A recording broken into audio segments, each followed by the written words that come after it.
ଟିକେ ପ୍ରାକ୍ଟିସ୍ କରୁଥାଏ ସେଠି ମୁଁ କାସୁଛି।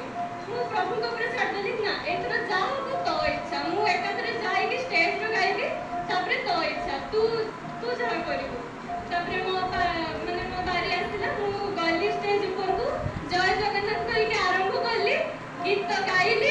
ଏତେ ସୁନ୍ଦର ଗୀତ ହେଲା ମୋର ମାନେ ଯେମିତି ନର୍ମାଲ ଦିନରେ ଯେମିତି ଗାଏ ସେମିତି ପୁରା ଗାଇକି ଆସିଲି। ଆଉ ସମସ୍ତଙ୍କୁ ଗୀତ ଏତେ ପସନ୍ଦ ଆସିଲା ଆଉ ସେ କମ୍ପିଟିସନରେ ମୁଁ ଫାଷ୍ଟ ମଧ୍ୟ ହେଇଥିଲି।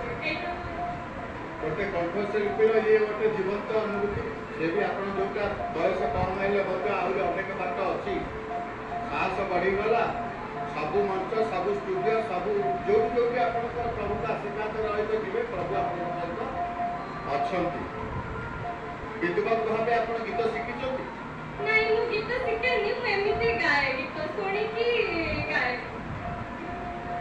ଆଜି ଯାହା କହିଥାନ୍ତୁ ଗାଇବା ପାଇଁ